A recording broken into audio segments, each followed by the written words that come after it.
उन्होंने जोर दिया कि ज़िंदगी हमारी रायगा चली गई और मीर तकी मीर ने ज़िंदगी को एक बहुत ज़्यादा वसी पैमाने के साथ उसको पेश किया कि हमारी असल ज़िंदगी जो है वो तो एक महज ख्वाब है। सही हमारी अब इसे बोलते हैं कि हमारी असल ज़िंदगी जो है वो हमारे यहाँ से जाने के बाद शुरू होगी।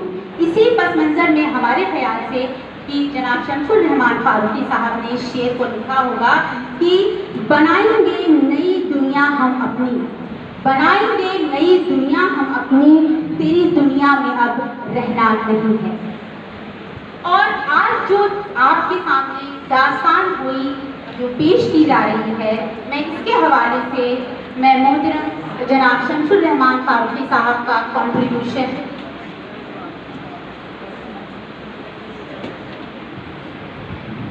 बहुत ही ज़्यादा तहे दिल से इस्तकबाल करती हूँ कि उन्होंने अपनी मसरूफियत से और आज इस अहम दिन में हमारे साथ शरीक हुए। बहुत बहुत शुक्रिया सर। और आज जो के लिए आपको चंद मैं बातें बताती चलूँ कि ख़ास करके बच्चों के लिए, क्योंकि बच्चों के लिए एक नया मौजू है। बच्चों, दास्तान का मतलब होता है लॉन्ग स्टोरी। दास्तान कहते हैं लॉन्ग स्टोरी और गोई का मतलब होता है बताना। तो एक लंबी कहानी को एक तजस्सुस और तसलसल के साथ बताना, एक क्यूरियोसिटी के साथ और कॉन्टिन्यूटी के साथ बताना दास्तान गोई कहलाता है। ये अरबिक ज़बान अरब से लिया गया अल्फाज है और ये सबसे पहले बादशाह अकबर के ज़माने में दास्तान गोई पे सामने आए, जिसको कि बादशाह अकबर ने बेइंतहा पसंद किया और उन्होंने इस दौर को आगे बढ़ाया। मगर अनफॉर्चुनेटली हमारे यहाँ जब अंग्रेज़ आए तो हम इस चीज़ से थोड़ी से हमने इसको फरामोश कर दिया इस चीज़ को। मगर बाद में 2005 में मोहतरम जनाब शमसुर रहमान फारूकी साहब और उनके साथ उनके कलीग, उनके रिश्तेदार महमूद साहब ने इस चीज़ को, इस दास्तान गोई को फिर से रिवाइव किया, एक नया उसको चोगा दिया और एक नई जोश के साथ उस चीज़ को फिर से मंजर आम पर लेकर आए। अब इसी चीज़ को एक हमारा एक छोटा सा एक ग्रुप है जिसका नाम है दास्तान गोई कलेक्टिव। ये ग्रुप जो है इन्होंने बहुत सारे प्रोग्राम तकरीबन 100 से ज़्यादा ऑल ओवर वर्ल्ड प्रेजेंट किए हैं और जिसमें दास्तान गोई की मैं आपको एक छोटी सी एक बात बता दूं। देखिए, दास्तान गोई बच्चों ये होता है कि बियॉन्ड बीइंग नेचुरल, वो चीज़ें जो आप मतलब तसव्वुर करते हैं मगर वो रियलिटी में होती ही नहीं। से फॉर एग्जाम्पल जैसे कि आपके कुएं से जिन निकल आया, विच सीम्स वेरी इम्पॉसिबल, या हमने किसी परी को हमने कैद कर लिया पिंजरे के अंदर, तो this is a pretty impossible thing but it happens. दास्तान गोई इट हैपेंस। एंड उसकी जो दिलकशी है, दास्तान गोई में जो दिलकशी है और जो बारीकी से बयान किया जाता है, जो खूबसूरती को बारीकी, हर एक बारीक चीज़ों को इतनी खूबसूरती है कि हम लोगों को याद कर लिया कभी। वैसे तो अगर की दुनिया हमको हमेशा ही याद रखती है, लेकिन हमारे बच्चे भी तो जाने कि किन किन चीज़ों में कौन कौन से असनाफ थे जिसमें कि उन्होंने दोबारा उनको अपनी, हमारा जो तहजीब है, हमारा जो अदब है उसको दोबारा हमारे सामने लाए। हम तो अपना सब कुछ भूल गए थे और अंग्रेज़ों की बताई हुई राह पे चल रहे थे, सिर्फ अंग्रेज़ी पढ़ते थे और कोई चीज़ की पढ़ने की तमन्ना नहीं थी। लेकिन उन्होंने हम लोगों को समझाया कि कैसे अपनी तहजीब, अपनी ज़बान जो नहीं जानता वो दूसरे की ज़बान क्या सीख पाएगा। तो अपनी ज़बान यानी मादरी ज़बान जो है उसमें और क्या क्या उम्दा खूबियाँ हैं, क्या क्या जवाहर और लाल छिपे हुए हैं जिनको कि अंग्रेज़ों ने आकर के हमसे कहा कि ये बात बकवास है, क्योंकि उन्हें हमारे ऊपर हाकिम होना था। तो खैर मेरे साथ आज मेरी दो बहुत प्यारी मुझसे बहुत छोटी साथी आई हुई हैं, दो, नुसरत अंसारी और Poonam Girdhani. Let's give them a big hand.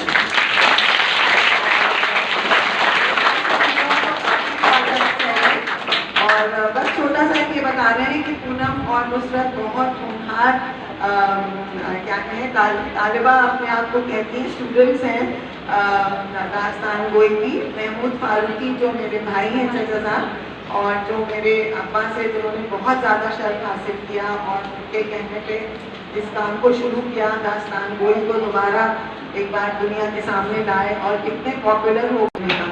तो पूनम जो है ये इन्होंने लिखना भी शुरू किया। मेरे ख्याल से ये जो नई दास्तान है उसमें पहली वुमन दास्तान गो है, मतलब औरतें दास्तान गोई नहीं किया करती थी पहले के टाइम में, लेकिन ये एक नई शुरुआत महमूद फारूकी ने की कि उन्होंने लड़कियों को भी, ये लोग बहुत शौक से चाहती थी करना, तो उन्होंने कहा क्यों नहीं।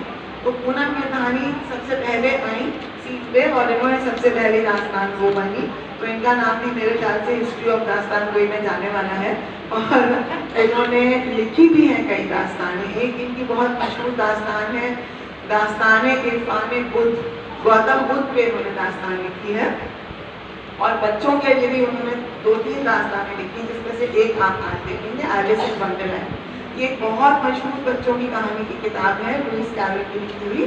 तो बच्चों को भी दास्तान कोई से महरूम न रखा जाए, इसलिए उनको जो है हम लोगों ने इन लोगों ने सोचा कि हम कुछ ऐसा करें जो बच्चे भी समझें कि हमारे ट्रेडिशन क्या है।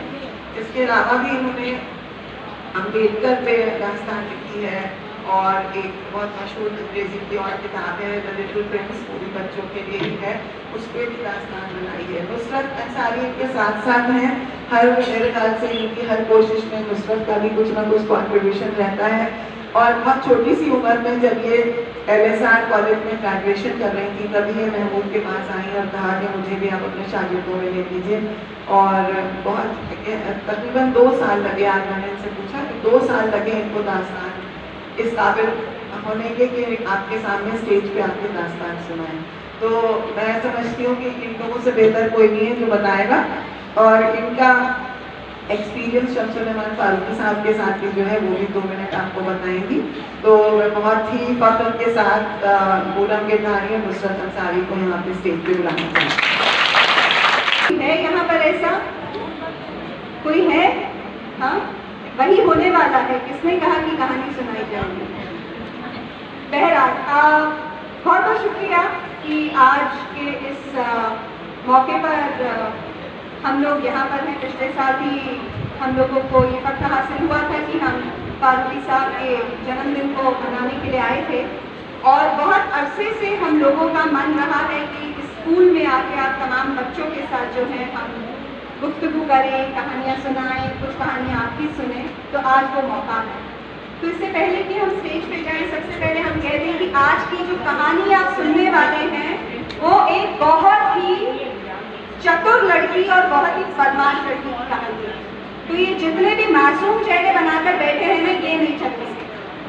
तो जितना ज़्यादा शरारतीपन आप निकाल कर आएंगे, उतना ज़्यादा इस महफिल में जो है रंग बिखरेगा। तो ये वादा रहा। अगर आपको कोई बात पसंद आई दास्तान में तो आप क्या कहेंगे? कौन बदमाश है यहाँ पर, टीचर्स की स्टूडेंट्स? तो आवाज़ क्यों नहीं आ रही?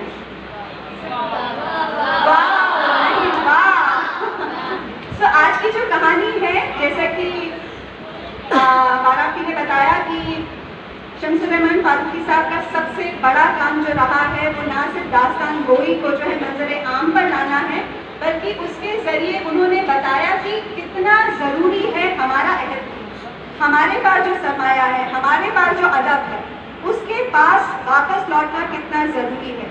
तो हम लोग और एक कदम हमने शातिराना चाल चली। हमने क्या किया, अंग्रेज़ों ने जो अपनी कहानियाँ लिखी थी उसे भी हम खींचकर अपने अदब में ले आए। तो आज जो आप सुनने जा रहे हैं कहानी, वो लुइस कैरल की कहानी है, एलिस इन वंडरलैंड, जिसको हम बुलाते हैं दास्तान एलिस की। और ये एक सचमुच की एक लड़की थी, एलिस लिटिल करके, जिसके ऊपर इस कहानी को बनाया गया था। और ऐसे वैसे नहीं, लिटरली उन्होंने लुइस कैरल के कान खींचे और उससे बोले तुम क्या कर रहे हो, मेरे ऊपर कहानी लिखो। और उन्होंने बड़े अपने कान जो है छुड़वाने की कोशिश की। एक कान छुड़ा तो उन्होंने दूसरा कान उन्हें दिया, ऐसे थोड़े ना बच जाओगे। तो आखिर में उन्हें कहानी लिखनी पड़ी, ना सिर्फ एक, इसके बाद एक और सीक्वल भी लिखा उन्होंने। और उन दोनों कहानियों को मिलाकर हमने ये दास्तान, जो कि महमूद फारूकी ने अडैप्ट की है दास्तान गोई में, ठीक है। तो इसके अलावा भी आप कुछ सुनना चाहेंगे कि कहानी शुरू करते हैं? आप क्या कहती हैं नुसरत? कहानी शुरू करते हैं? चलिए।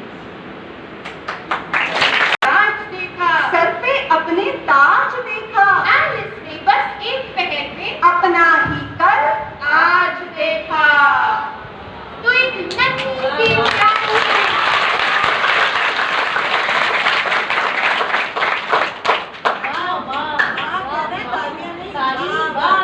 तो उर्दू में ना कहावत है कि जिसकी ताली पीट गई समझो उसकी इज्जत उतर गई।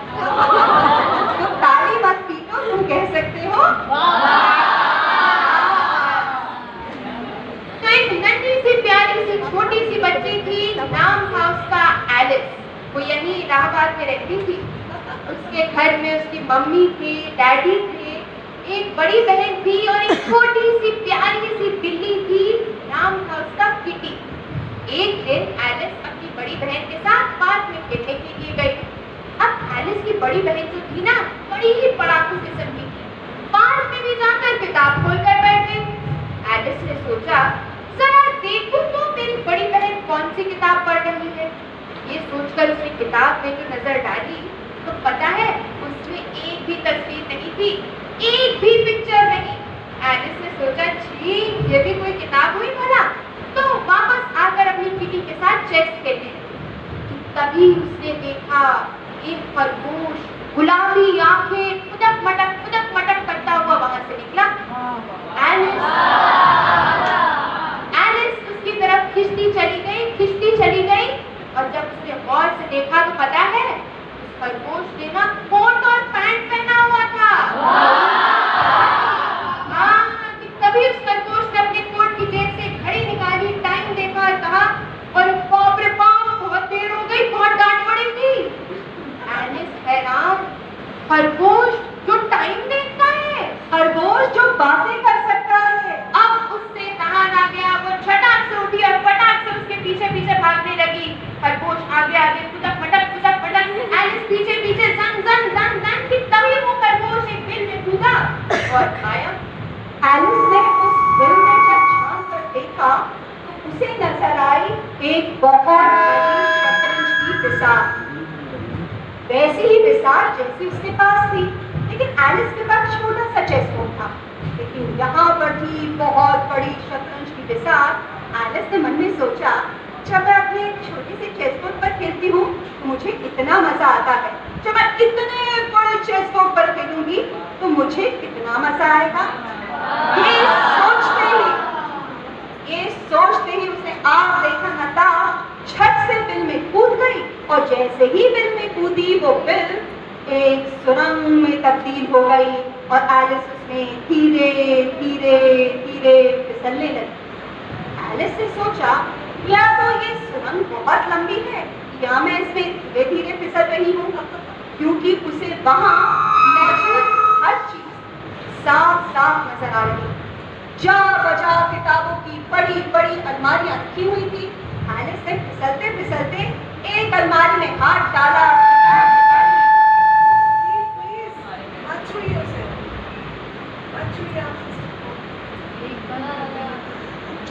फिसलते उसने जैसे ही अलमारी में हाथ डाला, किताब निकाली, उसे जो खोला तो वो किताब कह रही थी मैथ्स का होमवर्क पूरा नहीं है, इंग्लिश का होमवर्क पूरा नहीं है, साइंस का होमवर्क पूरा नहीं है। झट से किताब बंद की, फट से उसे रखा और फिर फिसलने लगी और नीचे और नीचे और नीचे। अब एलिस को नजर आया एक फ्रिज खोला तो उसमें थी ढेर सारी खाने पीने की चीजें और उसके बीचों बीच रखा हुआ था एक केक। ऐसा वैसा केक नहीं था, वो था एक बोलने वाला केक और कह रहा था कब कुछ खा लो, कब कुछ खा लो। एलिस ने सोचा खा लो बाद में, पहले उठा लो। उसे केक का टुकड़ा उठाया, टॉप की जेब में रखा और फिर फिसलने लगी और नीचे और नीचे और नीचे। एलिस ने सोचा अगर धरती गोल है तो उसका मरकज कितना नीचे होगा। मरकज माने सेंटर। 3000 मील। 3000 मील। हाँ, एलिस को लगा उससे बहुत ही इंटेलिजेंट बात कही। उसने फौरन अपनी पीठ थपथपाई और फिर फिसलने लगी और नीचे और नीचे और नीचे। एलिस को लगा अगर वो ऐसे चलती रही तब तो धरती के दूसरे पार निकल जाएगी। तब कहाँ पहुंच जाएगी बताओ बताओ। लंदन, इसमें नहीं, बहुत ठंडक होती है। पेरिस, आईफिल टावर बोल रहे, डिज्नीलैंड। पेरिस को लगा अरे वाह, ऐसे तो वो पूरी की पूरी दुनिया बगैर टिकट बगैर पासपोर्ट के घूम लेगी। भी वो ये सोच ही रही थी कि तब से आवाज आई और एलिस गिरी एक भूसे के ढेर पर। भूसे का ढेर घास पत्तियों से बना होता है, तो उसे चोट तो नहीं लगी, लेकिन उसकी फ्रॉक खराब हो गई। तो वो भूसे के ढेर पर से कूदी, फ्रॉक झाड़ी और यकायक उसे निगाह चुकी तो उसे खुद को पाया एक बहुत बड़े आलीशान कमरे के बीचों बीच, कि जिसके सामने बने हुए थे ढेर सारे शीशे के दरवाजे और उनके पार उसे नजर आ रही थी एक नई दुनिया, कि जिसके एक तरफ तो वही शतरंज की मिसाल थी जो एलिस को बिल के ऊपर से नजर आई थी, और दूसरी तरफ था एक खूबसूरत बाग। एलिस का मन उस बाग में जाने के लिए मचलने लगा। उसने दरवाजा खोलने की बहुत कोशिश की, मगर दरवाजा नहीं खुला।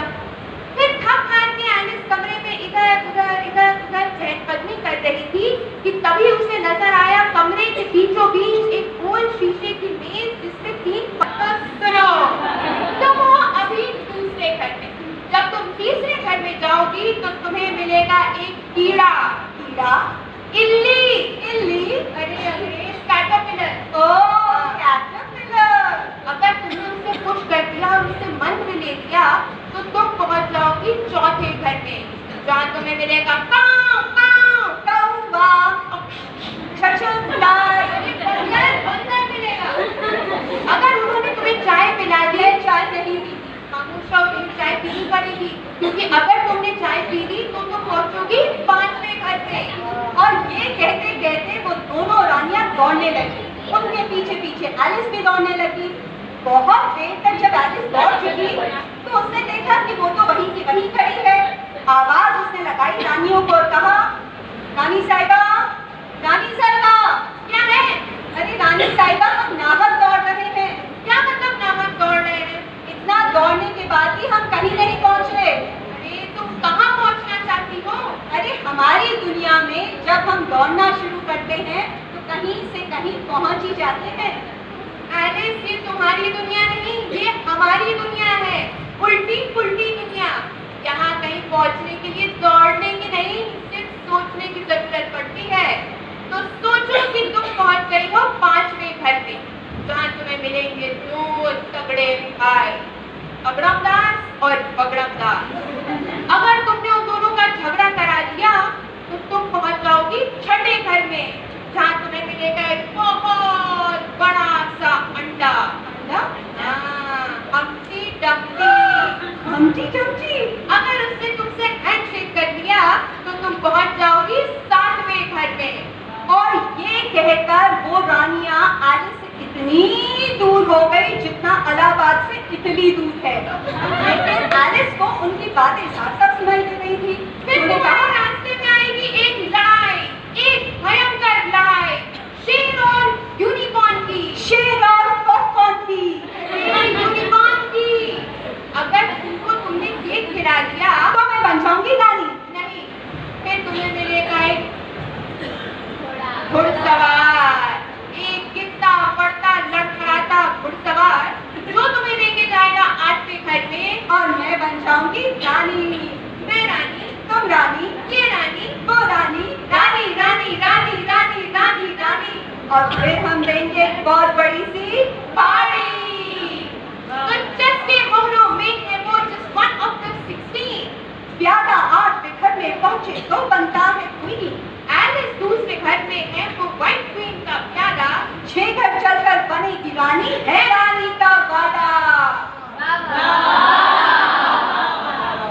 और ये कहते ही वो दोनों रानियां वहां से गायब हो गई और वो शतरंज की मिसाल भी वहां से गायब हो गई। तुम्हारे बालों को देखकर लगता है कि तुम्हें हेयरकट की जरूरत है, कैसे झाड़ू जैसे हो रहे हैं। तुम्हें ना इतनी रूड बातें नहीं करनी चाहिए, वो भी तब जब तुम किसी सुंदर लड़की से पहली बार मिल रहे थे।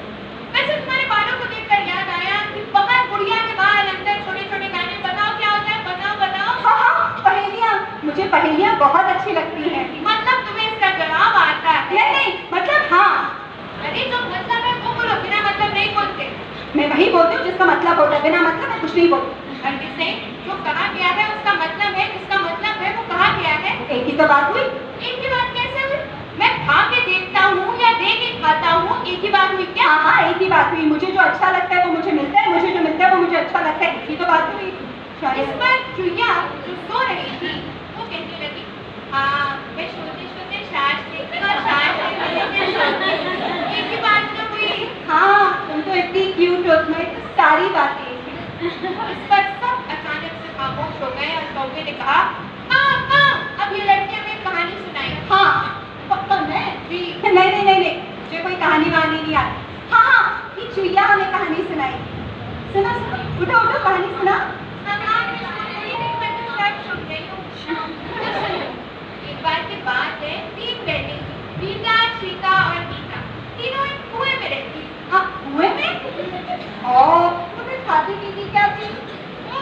घास फूस। अरे बाप रे बाप, घास फूस खाने से तो पेट खराब हो जाता है। उनकी तबीयत ना हमेशा खराब रहती थी, वो कुएं में इतनी उल्टी करती थी, इतनी पॉटी करती थी, बदबू आती थी उस कुएं से। एलिस को लगा, अरे बाप रे बाप, ये कौन सी बदबूदार कहानी शुरू हो गई है। ये लोग मुझे चाय क्यों नहीं पिला रहे हैं? कि तभी उसे एक आइडिया आया। उसने मासूम सा चेहरा बनाया और कहा, हाँ भाई हाँ, उनकी तो कुछ खा पी के तबीयत खराब होती थी, मेरी तो बिना खाए पिए ही तबीयत खराब हो जाएगी। हाय काश कोई मुझे चाय पिला देता। कौवे ने कहा, थोड़ी चाय और पी लो। थोड़ी और से आपकी क्या मुराद है? आपने मुझे चाय पी ही कहा है कि मैं थोड़ी और पी लूं? तुम्हारा मतलब है थोड़ी कैसे पी जा सकती है, और तो कभी भी ली जा सकती है। ये कहकर उसने एक प्याली चाय निकाल कर एलिस को दी। एलिस उसमें ब्रेड भिगोकर खाने लगी और चुईया से कहा, हाँ कहानी में आगे क्या हुआ? तो वो तीनों साथ में रहती थी और वो ड्राइंग किया करती थी। क्या ड्रॉ करती थी? सब कुछ म से शुरू होता है, म से माँ, म से मछली, माँ से मुस्कुराहट। तुमने कभी किसी माँ से मुस्कुराहट की ड्राइंग देखी है? मैंने कभी सोचा नहीं। सोचा नहीं तो बोला मत करो। एलिस को लगा यहाँ पर भी सब लोग बहुत बदतमीज हैं, अब उसे यहाँ रुकने की कोई जरूरत नहीं है। वैसे भी उसे चाय तो पी ली है। उसने प्याली पटकी, वहां से खड़ी हुई और घर से बाहर निकलने ही वाली थी कि उसका ध्यान उस चुईया पर गया। उसने देखा कि वो मिस्टर बंदर और कौवा उस चुईया को जबरदस्ती चाय की केतली में ठूस रहे थे। अरे छी छी छी छी छी, उसे तब बुरा लगा, वो वहां से निकल गई, तेज कदमों से दूर चली गई। लेकिन जब बहुत देर तक वो चलने चलते थक गई तो उसे अपने घर वालों की याद आने लगी। वो नदी के किनारे बैठ गई। अब उसे उसकी मम्मी की याद आ रही थी, डैडी की, उसकी बहन की, किटी की, सबकी याद आ रही थी। उसे अपने दोस्तों की भी याद आ रही थी। वो इतनी बदल गई थी तो उसको समझ नहीं आ रहा था वो कौन है। एलिस एलिस, वो जो एलिस को पता ही नहीं है कि एलिस कौन है। एलिस तुम कौन?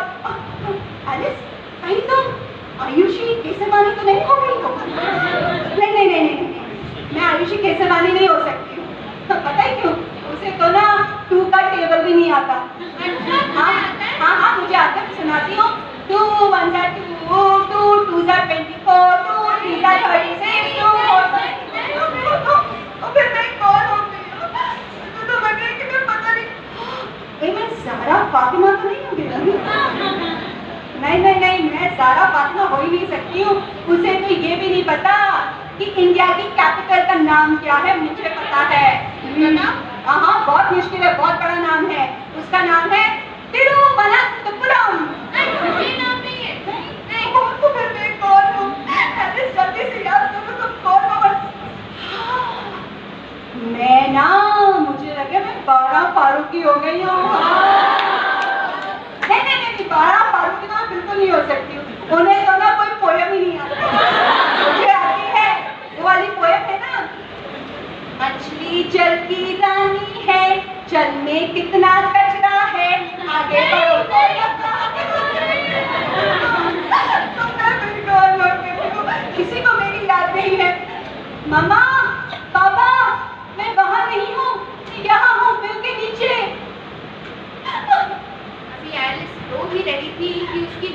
पड़ी सामने एक पेड़ पर, जिस पर 2 तीर लगे हुए थे और उस पे लिखा हुआ था अगड़मदास और बगड़मदास।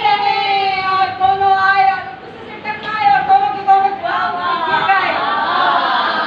एलिस उन्हें देखकर भागी, भागते भागते उसे पलट कर जो देखा कि अगड़म और बगड़म एक दूसरे का सहारा लेकर खड़े हो रहे थे कि दोनों फिर गिर पड़े। और एलिस को रानी की बात याद आई कि जब अगड़म और बगड़म लड़ने लगे तो समझ जाना तुम कहाँ पहुँच गई हो।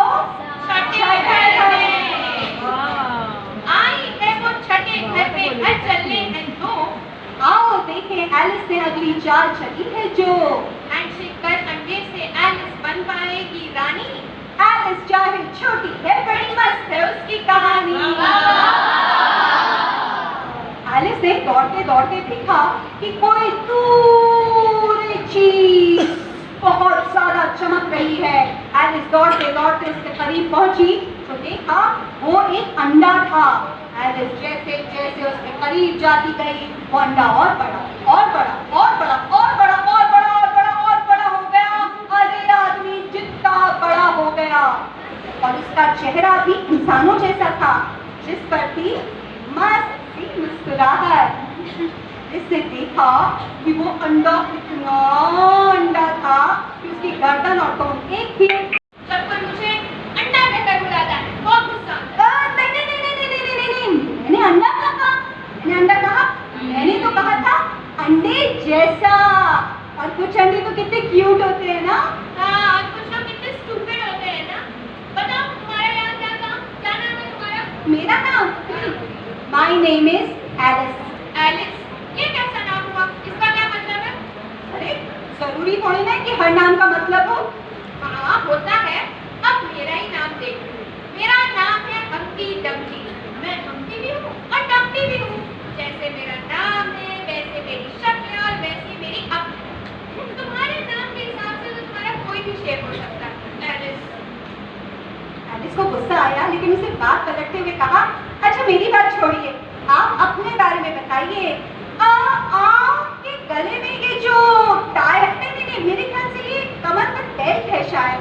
टाई है कि बेल्ट है?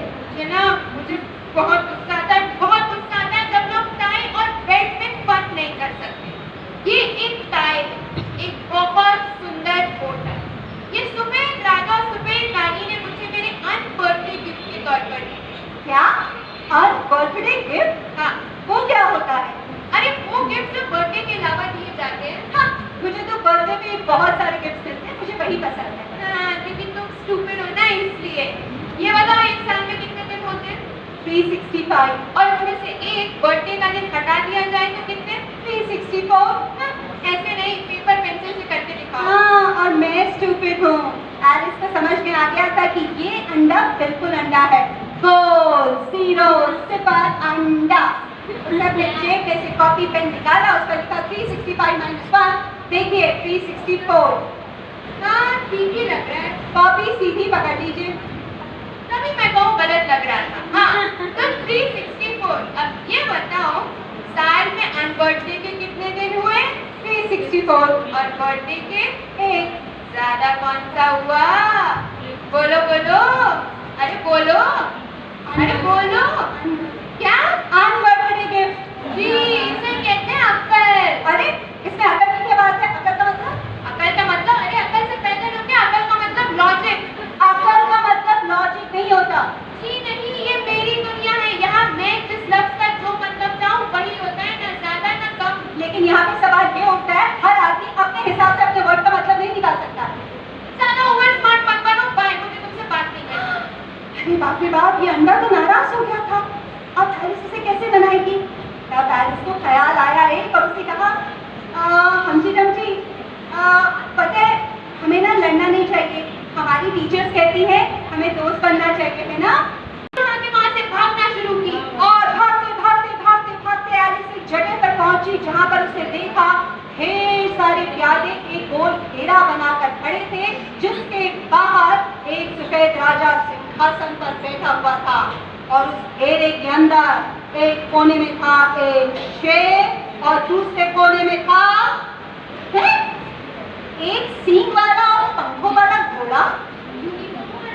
ओह यूनिकॉर्न, रानी वो पहुंच गई है 7वें घर में। पर इस बार वो दोबारा घोड़े पे सवार नहीं हुआ।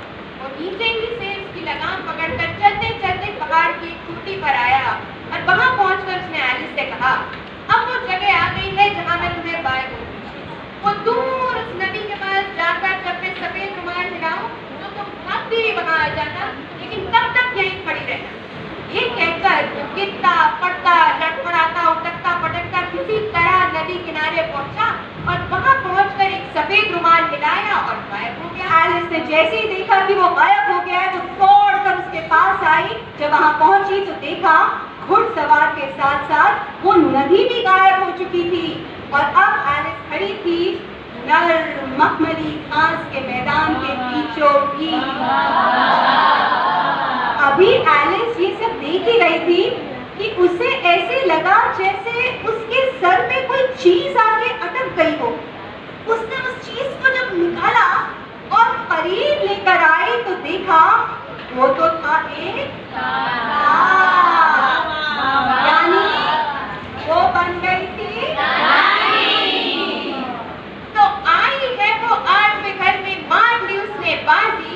6 के 6 घर चलकर उसने कर दिया सबको राजी। राज भी उसका, ताज भी उसका, लोगों बन गई रानी। एलिस चाहे छोटी है, बड़ी मस्त है उसकी कहानी। तो नन्ही एलिस, प्यारी एलिस, 36 नखरों वाली एलिस, स्कूल किताबें पापा की डांटे, उठे दिन और तुम सुलझाते। अपने घर को छोड़ के एलिस, नींद निगोड़ी तोड़ के एलिस, सारे ताले खोल के एलिस, सबको टाटा बोल के एलिस, रोलम पोलम गिरती एलिस, फायदे दैया करती एलिस, उल्टी पुल्टी नगरी देखी, कप्पे मोटी तगड़ी देखी, चुईया से एक सुनी कहानी, बात की रानी आंसू का पानी, अगरम का छाता बगरम का डंडा, गार पे बैठा एक नच्चड़ अंडा, राजा ने वो कुश्ती देखी, शेर की भीका मुश्ती देखी, सब कुछ ओंकर पोंकर देखा, घोड़े पे बैठा चोकर देखा, आधे दिन का राज देखा, सर पे अपने ताज देखा, एलिस ने बस एक पहर में अपना ही कद आज देखा। एलिस क्या सपने में थी या एलिस ने देखा सपना? तुम भी सोचो, मैं भी सोचूं, किसका था वो सपना? सोचो सोचो सोचो आपको एक दी एंड भी बोल दो।